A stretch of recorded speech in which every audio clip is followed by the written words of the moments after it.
सास ने सब कुछ बहू के नाम कर दिया। रिया जब से घर में आई है ना, पूरे घर में रौनक छा गई है। दीपेश की माँ पापा को हमेशा से एक बेटी चाहिए थी, मगर इसे किस्मत का खेल ही कहिए कि दीपेश के बाद उनकी कोई औलाद हुई ही नहीं। दीपेश को उन्होंने बहुत लाड प्यार से पाला था, आखिर उनका इकलौता बेटा जो था। मगर सरला जी और वीरेंद्र जी के मन की चाहत हमेशा एक टीस की तरह उनके दिल में रही कि काश एक बेटी तो होती। पर जब से रिया आई है उनकी ये मुराद पूरी हो गई है। रिया को तो आज तक लगा ही नहीं कि वो घर की बेटी नहीं बहू है। रिया को आज भी याद है वो दिन जब दीपेश अपनी मम्मी पापा के साथ उसे देखने आया था।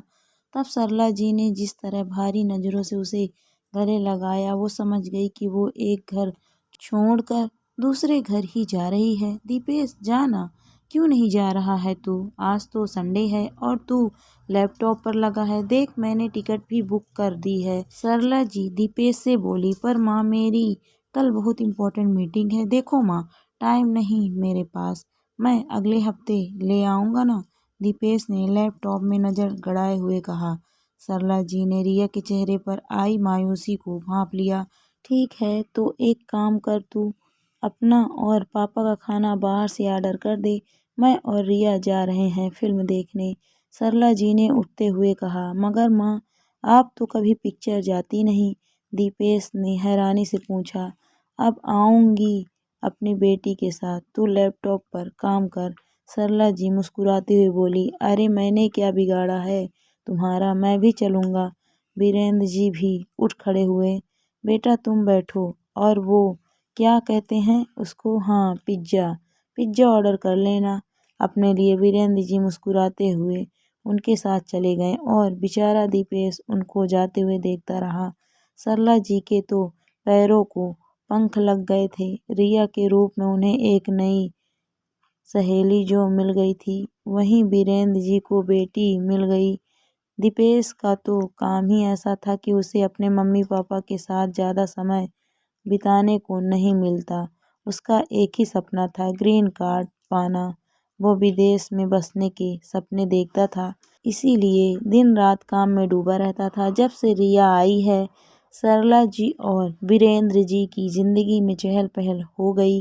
अभी थोड़े समय पहले की बात थी, वीरेंद्र जी के घुटनों में बड़ा दर्द रहता था। रिया ने अब सख्त हिदायत दे दी, दिन भर टीवी के आगे बैठना बंद और अब से मॉर्निंग वॉक और योगा शुरू।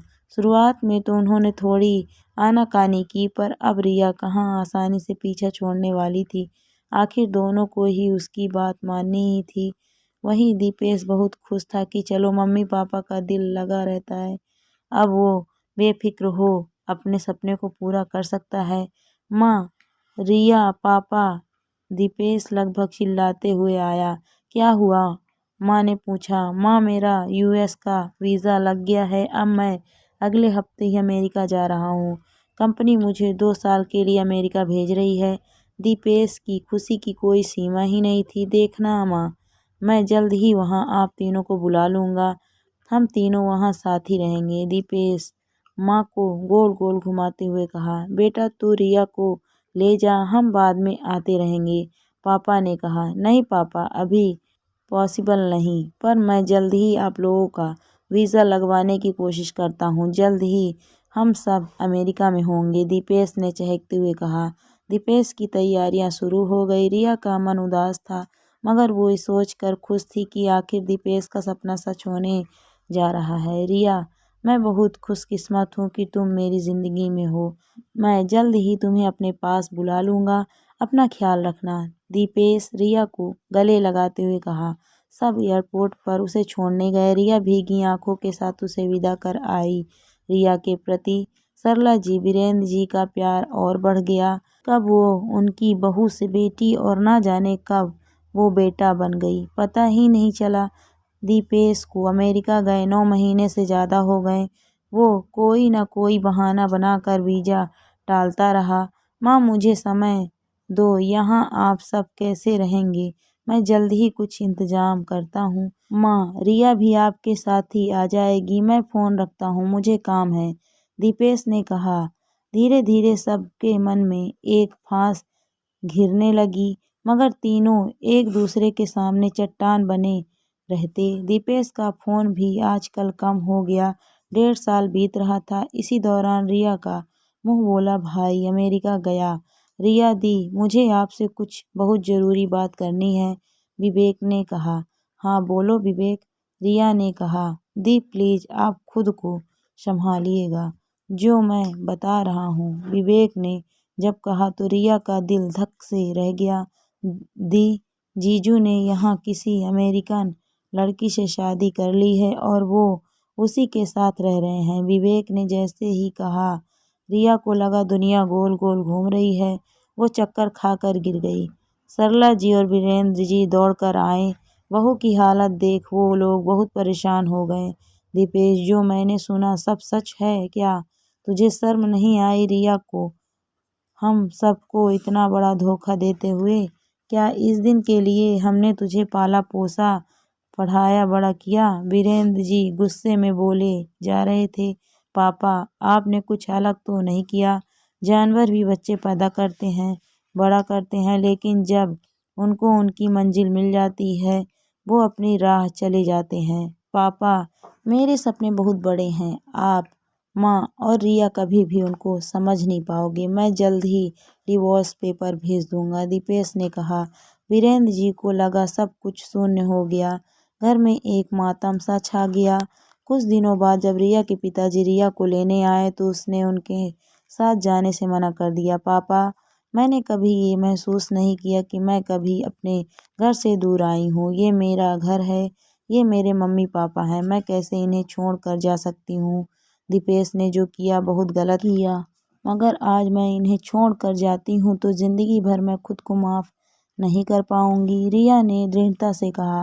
वीरेंद्र जी, सरला जी ने भी उसे बहुत समझाया पर वो टस से मस नहीं हुई। रिया ने भी जॉब शुरू कर दी। अब वो उस घर की बेटा बन चुकी थी। तीनों अपने अंदर ढेर सारा दर्द समेटे खुद को संभालने की कोशिश कर रहे थे। सरला जी की आंखें रिया को देख भर आती। लगता हमने पिछले जन्म में जरूर कोई पुण्य किए थे जो रिया हमारी जिंदगी में आई। वो मेरी बहू नहीं, मेरा बेटा है, मेरा गुरूर है, वीरेंद्र जी ने सरला जी से कहा। धीरे धीरे जिंदगी पटरी पर दौड़ने लगी। एक रात वीरेंद्र जी ऐसे सोए कि अगले दिन उठ ना सके। दीपेश पापा नहीं रहे। रिया बस इतना ही कह पाई। 2 मिनट की चुप्पी के बाद जो दीपेश ने कहा उसकी कल्पना रिया सपने में भी नहीं कर सकती थी। दीपेश ने आने में अपनी असमर्थता जता दी। सरला जी ने रिया की आंखों को पढ़ लिया। धीरे धीरे सब रिश्तेदार इकट्ठा हो गए। ये निर्णय हुआ कि दीपेश का चचेरा भाई राजेश मुख अग्नि देगा। आरती सज चुकी थी। वीरेंद्र जी अपनी अंतिम यात्रा पर थे।